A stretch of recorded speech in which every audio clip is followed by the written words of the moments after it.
algunas alternativas en el tratamiento médico y endoscópico de la obesidad. Se presentaron muchísimos trabajos de tratamiento endoscópico y realmente muy pocos trabajos de tratamiento médico. ¿Cómo está el panorama de la obesidad en los Estados Unidos? Se calcula que hay casi 98 millones de personas en Estados Unidos con sobrepeso y más de 88 millones de obesos con un índice de masa corporal mayor de 30, de los cuales 19 millones tienen obesidad mórbida, o sea, un índice de masa corporal de más de 40, y que pueden ser candidatos a cirugía, pero solamente se operan entre el 2 y el 4% de ellos, o sea, aproximadamente 200,000 pacientes cada año. Y queda un hueco muy grande entre estos 88 millones que pueden ser candidatos a tratamientos endoscópicos. En México el panorama es muy similar. De acuerdo a la encuesta nacional de salud y nutrición del 2012, entre más o menos 69% de los hombres adultos estamos en sobrepeso u obesidad y el 73% de las mujeres están en sobrepeso u obesidad, lo que se calcula que más o menos 26 millones de adultos mexicanos tienen sobrepeso y 22 millones tienen obesidad, de los cuales aproximadamente, porque no hay estadísticas, creo que entre 4 y 5 millones tienen obesidad mórbida.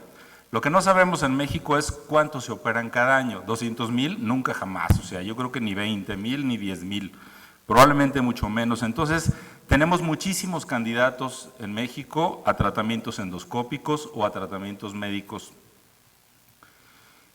Se ha demostrado que la dieta y el ejercicio y los medicamentos que usamos normalmente para obesidad son poco eficaces, pero tienen muy poco riesgo. Y la cirugía bariátrica ha demostrado, como decía el doctor Herrera, su eficacia a corto, mediano y largo plazo, pero estas cirugías tienen un riesgo más elevado. Entonces queda un hueco entre la dieta y ejercicio y los medicamentos y la cirugía bariátrica que pudiera ser llenado por las opciones endoscópicas que se están desarrollando actualmente. Vamos a empezar con dos estudios acerca de tratamiento médico. Este es un metaanálisis de 29 estudios controlados que incluyó casi 30,000 pacientes y tenía dos objetivos. Uno era saber qué porcentaje de individuos alcanzaron una pérdida de peso total mayor de 5% a un año, y el segundo, qué porcentaje de individuos descontinuaron el medicamento por efectos adversos. Y los resultados de este grupo es que la combinación de fentermina y topiramato y la liraglutida fueron los mejores medicamentos comparados con placebo en cuanto a efectividad, y liraglutida y la combinación de naltrexona con bupropión fueron los dos medicamentos que tuvieron más efectos adversos y tuvieron que ser descontinuados por los pacientes. Este es otro estudio epidemiológico en una base de datos de salud del estado de Indiana, de adultos que recibieron medicamentos de julio del 2014 a junio del 2015, fueron 433 pacientes, casi el 80% eran mujeres. Yo no sé si hay más mujeres gordas en Indiana o si las mujeres tienen más propensión a tomar medicamentos, eso no lo sabemos. El 69% de sus pacientes tomaban fentermina, el 12% naltrexona bupropión, 8% locarcerin, fentermina topiramato el 6% y un 5% tratamientos combinados durante ese año que no pudieron definir, o sea, no pusieron qué tipo de medicamento, nomás lo pusieron como tratamiento combinado. Y ellos demuestran que en los condados de mayor nivel socioeconómico era donde se utilizaban en mayor porcentaje estos medicamentos. Los tratamientos endoscópicos bariátricos, claro que son menos invasivos que la cirugía, cuestan menos, pueden ser ambulatorios, en algunos casos son reversibles y los propósitos pueden ser múltiples, pueden ser desde cosméticos, manejo de diabetes o ser un puente a la cirugía, principalmente en pacientes superobesos. Y podemos dividirlos arbitrariamente en procedimientos gástricos, que son los balones intragástricos, la reducción gástrica, obstrucción gástrica o la aspiración. Y estos tienen como objetivo primordial la pérdida de peso. Y los procedimientos intestinales, que son las mangas endoscópicas o las fundas duodenales, la remodelación duodenal, anastomosis o alteraciones del flujo, cuyo objetivo primordial es el control metabólico de la diabetes y no tanto la pérdida de peso. Este es un metaanálisis que se presentó en el Congreso sobre balones intragástricos. Fueron un análisis de 10 estudios controlados y 22 estudios observacionales de más de 2.112 pacientes. Y los resultados de los estudios controlados nos demuestran que la diferencia entre los grupos controles y basales en cuanto a pérdida de peso total fue 5.9% y la pérdida de exceso de peso 26.45%. Y en los estudios observacionales, la diferencia que se mostraba aquí o que se muestra aquí son los pre y post procedimiento, por eso son mayores que los estudios controlados. También demostraron ellos que hubo disminución en la circunferencia de cintura, en la glucosa en ayuna, triglicéridos, la TEA sistólica y la hemoglobina glicosilada. Y la conclusión de este metaanálisis es que los balones intragástricos son más efectivos que la dieta en relación a la pérdida de peso y mejoría de factores de riesgo metabólicos con baja frecuencia de efectos adversos. Un problema de los balones es el costo. Tiene que hacerse una endoscopía para colocarlos, una endoscopía para retirarlos, el costo del balón y el costo de un tratamiento nutricional y psicológico durante el tiempo que tiene el balón el paciente, y se calcula que esto es en Estados Unidos entre 7 y 12 mil dólares. Como una manera de ahorrar o un método, diría yo, mercadológico, se han ideado dos tipos de balones que vienen en unas cápsulas ingeribles. El primero es el baloncito elipse, que se produce en Estados Unidos y es una cápsula que se traga, se llena con 550 mililitros de líquido, se hace un control radiológico por ultrasonido y a los 4 meses este baloncito se desinfla solo y se supone que se desecha con las heces. Este es un estudio de 34 pacientes y los resultados a 4 meses es que tienen una pérdida de peso total con un porcentaje de 9.5% y una pérdida del exceso de peso de 37.2%. También hay disminuciones de la circunferencia de cintura, de la hemoglobina glicosilada, muy poco, mejorías en triglicéridos, LDL y del cuestionario de calidad de vida. El seguimiento a 6 meses dice aquí, pero son 2 meses después de que se salió el balón. 93% de la reducción de peso se mantuvo y los efectos adversos fueron náuseas, vómitos, dolor abdominal en las primeras 48 horas. Y cabe hacer notar que un balón se tronó a las 12 semanas y 4 de los que se tronaron a las 16 semanas, en lugar de que el paciente los desechara por las evacuaciones, los vomitaron. Este es otro tipo de balón que viene en cápsulas y que se tragan. Este es un estudio multicéntrico controlado en 15 centros en Estados Unidos.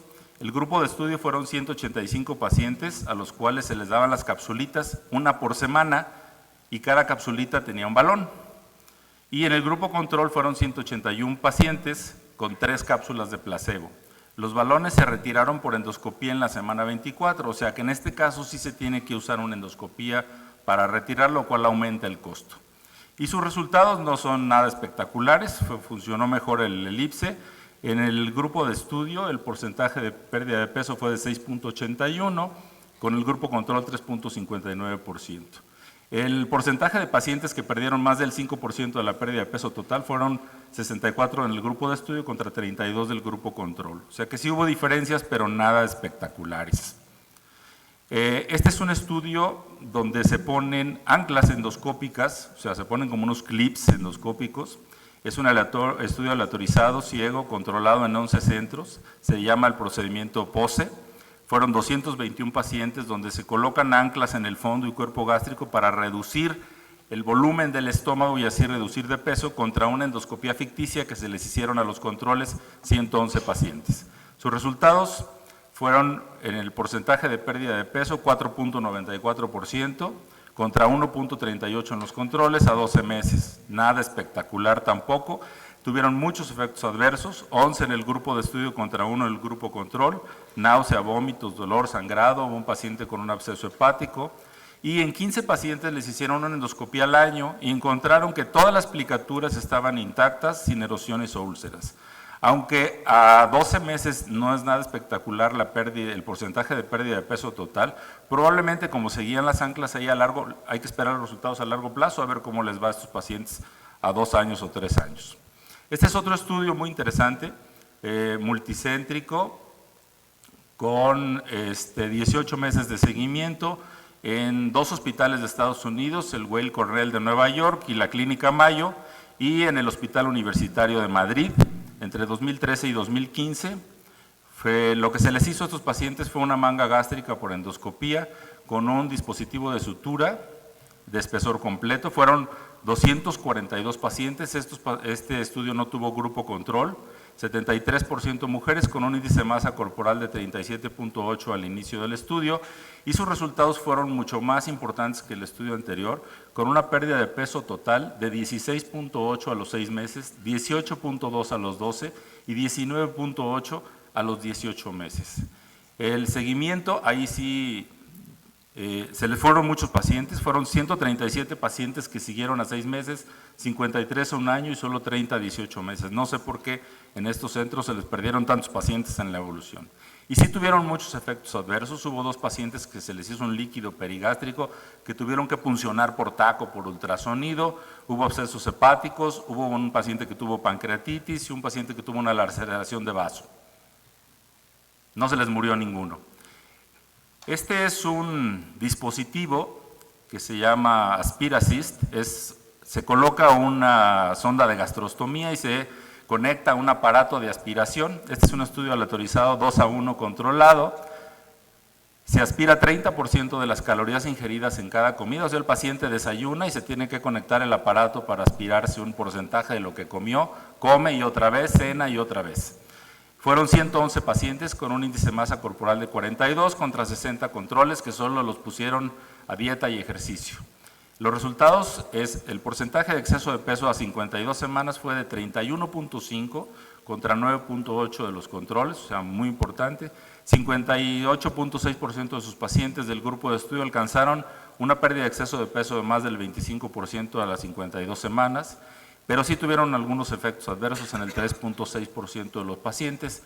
Y este es otro estudio en pacientes superobesos, conducido por el doctor Jacques Devier, en el cual no tiene controles, se hizo en 3 centros, fueron 11 pacientes nada más, pero vean, los índices de masa corporal fueron de 55 a 80.4, o sea, realmente eran pacientes muy obesos. Les dieron un programa además de cambios en estilo de vida, nutrición, etcétera, y sus resultados a 6 meses perdieron 29.3 kilos y a los 24 meses 45 kilos, con una pérdida de peso total de 25.5% y una pérdida de exceso de peso de casi 39%. No hubo efectos adversos importantes, salvo algunas infecciones de la herida abdominal, y la conclusión de este estudio es que el dispositivo es muy seguro y efectivo en pacientes superobesos, que puede ser un tratamiento puente a la cirugía bariátrica.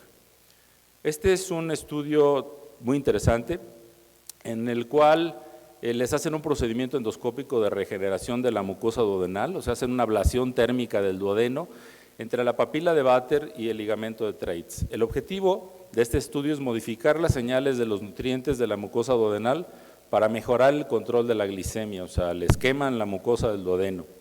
Este es el primer estudio en humanos, es el reporte preliminar apenas de este estudio, faltan resultados a largo plazo, fueron 39 pacientes.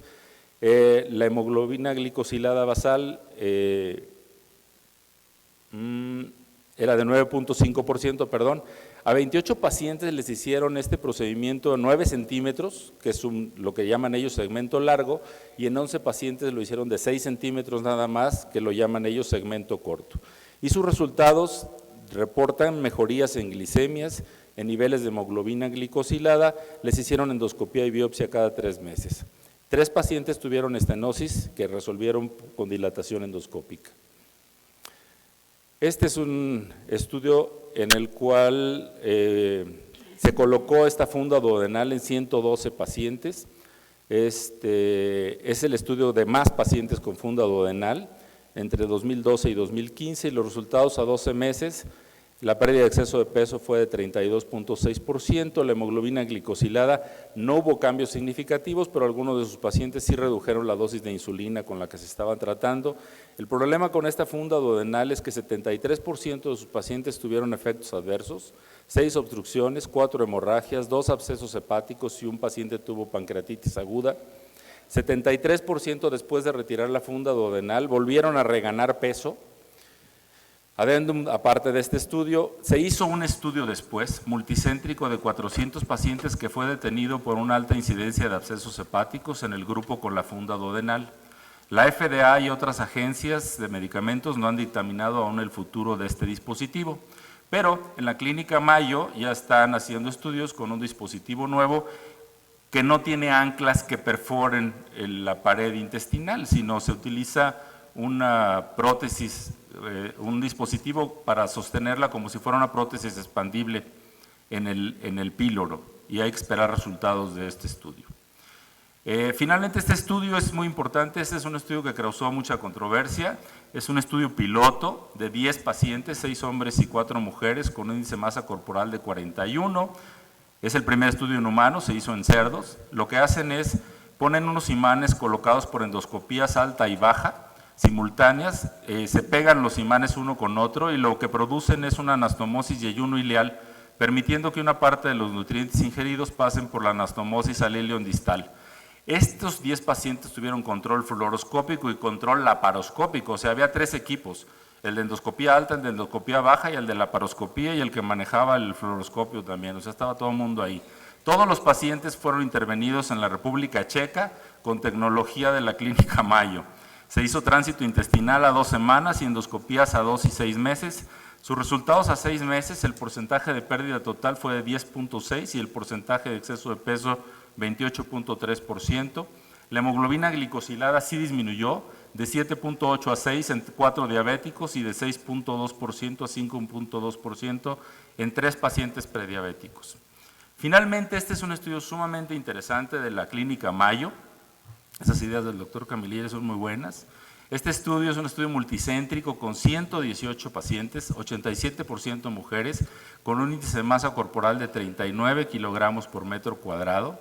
Y el objetivo de este estudio era evaluar la hipótesis que ellos tenían de que diferencias en el vaciamiento gástrico basal y cambios en el vaciamiento gástrico en respuesta a diferentes tratamientos endoscópicos bariátricos se asocian con una eficacia de estos procedimientos en diferentes pacientes. Ejemplo, estos pacientes, los que tenían vaciamiento gástrico acelerado, les iba mucho mejor después con un tratamiento endoscópico, y los que tenían vaciamientos gástricos lentos les iba más mal. Y después del procedimiento se encontraron que hubo un retraso en el vaciamiento gástrico con el balón intragástrico del 47%, con la funda gástrica endoscópica 30%, la funda duodenal 24%, y que con la endoscopía ficticia obviamente no hubo cambios. Y ellos demuestran que la manera que el balón intragástrico produce disminución de peso no es por producir saciedad, es porque produce una obstrucción o produce un retraso en el vaciamiento gástrico. Finalmente, 2 comentarios. Uno, esto ya. El hueco entre los medicamentos, dieta, ejercicio y la cirugía bariátrica ya lo estamos llenando. ¿Con qué? Con medicamentos nuevos, liraglutida o locarcerin, o con combinaciones de medicamentos, fentermina, topiramato, o con tratamientos endoscópicos bariátricos nuevos, que todavía están en evolución. Y lo más importante, yo diría, es que es más barato y más fácil prevenir que lamentar, y tenemos una obligación todos nosotros de influir en nuestra comunidad, en nuestros pacientes, para prevenir la obesidad y que se presenten todas estas complicaciones. Muchas gracias.